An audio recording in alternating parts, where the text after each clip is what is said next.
আসসালামু আলাইকুম বন্ধুরা, কেমন আছেন? আশা করি সবাই ভালো আছেন। বন্ধুরা, আজকে আলোচনা করব নতুন একটি ফোন নিয়ে, নতুন ব্র্যান্ডের ইনফিনিক্স নোট এস। এই ফোনটি সদ্য কিন্তু লঞ্চ হতে চলেছে। এটি কিন্তু প্রিবুক চলতেছে, আর প্রিবুকের সাথে অনেক অনেক আপনার গিফট আপনারা পাবেন। তো যাদের দরকার তারা হলো এখনই প্রিবুক করতে পারেন। ফোনটি মোটামুটি ভালো, তবে ফোনটির কোন কোন জায়গায় খারাপ আছে, কোন কোন জায়গায় ভালো, ক্যামেরার কি অবস্থা, এই সমস্ত বিষয় নিয়েই আজকে আলোচনা করবো আপনাদের সামনে।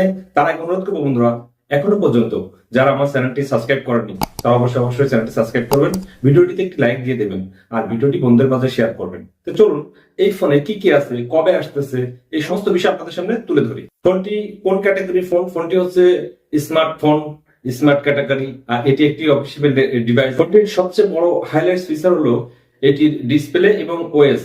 এটি কিন্তু 16 অ্যান্ড্রয়েডে আপনারা পাবেন। এরপরে আরো 3 বছরের আপনার আপডেট দিবে এবং 5 বছরের সিকিউরিটি আপডেট আপনারা পাবেন। তো তার আগে চলে যায় যে ফোনটির মানে রিভিউতে আমার মতামত না, বিশেষজ্ঞের মতামত, কে কত পয়েন্ট দিছে, ডিসপ্লেতে কত দিছে, চলুন আমরা সেটি একবার জেনি। The overall rating is based on review by our expert. আমি আগেই বলছি যে এটা কিন্তু আমার ওপিনিয়ন না, এটা হচ্ছে যারা রিভিউ করছে তাদের ওপিনিয়ন। এটা হচ্ছে ডিজাইনই দিছে আপনার 10-এর ভিতরে 8, ডিসপ্লেতে 10-এর ভিতরে 7, এবং পারফরমেন্সে 10-এর ভিতরে 6, ক্যামেরাতে 10-এর ভিতরে 4, এবং কানেক্টিভিটিতে 10-এর ভিতরে 7, ফিচারে 10-এর ভিতরে 8, এবং ব্যাটারিতে 10-এ 10। আসলে চমৎকার ব্যাটারি দেওয়া আছে। এই বিষয়টি আমরা ব্যাটারি সেকশনে যে আলোচনা করব। তারপরে চলে যাবো ফোনটির সবচেয়ে খারাপ এবং ভালো দিক কোনটি। ফোনটিতে আপনারা 5G কানেক্টিভিটি অবশ্যই পাবেন, এবং এটার ডিসপ্লে হিসেবে থাকবে সবচেয়ে ভালো চমৎকার কার্ভ 3D কার্ভ ডিসপ্লে, আপনার 6.78 ইঞ্চির অ্যামোলেড ডিসপ্লে।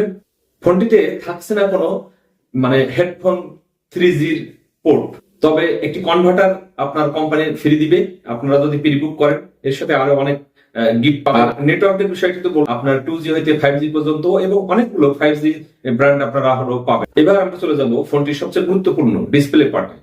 এটি কিন্তু সুপার আমোলেড 144 হার্জ রিফ্রেশ রেটের একটি ডিসপ্লে, এবং ডিসপ্লে সাইজও কিন্তু বেশ ভালো, 6.78 ইঞ্চির, এবং ফুল এইচডি প্লাস রেজুলেশন।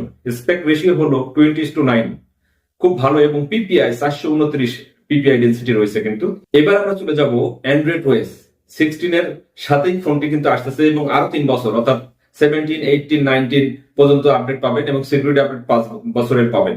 এবং আপনার প্রসেসর হিসেবে কিন্তু বেশ মজাদার এবং নতুন একটি প্রসেসর, ডায়মন্ডসিটির 7100 প্রসেসর, যেটা 6 mm ফেব্রিক্সে আপনার রান করবে, অর্থাৎ 6 ন্যানোমিটারের একটি চিপসেট আপনারা এটির সাথে পাবেন।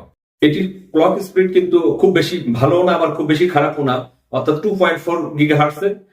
মাইক্রো স্লটের কোনো অপশন থাকবে না, 256 জিবি ভেরিয়েন্ট থাকবে, এবং 512 জিবির একটি ভেরিয়েন্ট থাকবে। আর ক্যামেরা হিসেবে ফোনটিতে আপনার খুব ডিসঅ্যাপয়েন্টেড হয়ে গেছে। এই জন্য অবশ্যই রেঞ্জের ভিতরে ঠিকই আছে, কারণ 50 মেগাপিক্সেলের ফ্রন্ট একটি ক্যামেরা আর একটি 2 মেগাপিক্সেলের দুধদাত ক্যামেরা, আমি যেটা মনে করি।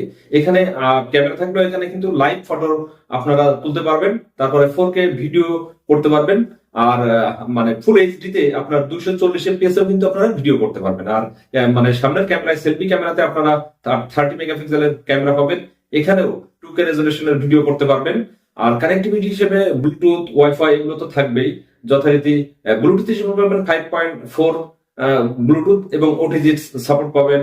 বিভিন্ন যে ফিচার গুলো থাকে এগুলো আপনারা অবশ্যই পাবেন। আর ব্যাটারি তো রয়েছে কিন্তু সবচেয়ে বড় ধামাকা, এখানে 6500 এমএএইচ এর ব্যাটারি পাবেন, কিন্তু আর 45 ওয়াটের ফাস্ট চার্জিং পাবেন। এই 6500 এমএএইচ ব্যাটারি হলেও এটার ব্যাটারি সার্কুলেশনটা হচ্ছে এরকম যে আমরা 2-3 বছর পরে একটি ফোনে দেখা যাচ্ছে ব্যাটারি লাইফ কমতে থাকে আস্তে আস্তে, এটার কিন্তু না। অর্থাৎ ও ফোন দিবে, ওর যে মানে পাওয়ার কনজাম হবে, যে খরচ হবে, সেই পাওয়ারটা আবার পুনরায় রিকভারি করবে। এই জন্য এই ব্যাটারিটা কোম্পানি যেভাবে ক্লেম করতেছে বা তারা যেভাবে দাবি করতেছে ইনফিনিক্স নোট এস ফোনটি, সেটির ব্যাটারি সার্কেল অনেক ভালো থাকবে। অর্থাৎ যদি তার ক্ষতিটা আবার রিকভারি করে, ধরেন আপনার কোনো জায়গায় ক্ষত হয়ে গেল, আবার আপনি সেটা সারিয়ে তুলতে পারলেন নিজেই, তাহলে সেটা তো আর কোনো ক্ষতি না, আরো বরং ভালো। তো ইনফিনিক্স নোট এস নিয়ে আলোচনা। আরো ফোনটির দাম অবশ্যই জানাতে হবে, 28 থেকে 29 হাজার টাকার ভিতরে আসবে। আপনারা যারা নিতে চান তারা কিন্তু হলো এখনই প্রিবুক করতে পারেন। প্রিবুক করলে অনেকগুলো গিফট আপনারা পাবেন। আমি কোম্পানির প্রচার করতেছি না, ভালো মনে হয়েছে তাই বললাম। আর খারাপ কিন্তু হলো ক্যামেরাতে পিছনে কিন্তু একটি ক্যামেরা, এবং ফ্রন্টে কিন্তু 13 মেগাপিক্সেলের ক্যামেরা রয়েছে। তো এটা ছিল আজকের আলোচনা। আশা করি ভিডিওটি আপনাদের উপকার আসবে। ধন্যবাদ সকলকে।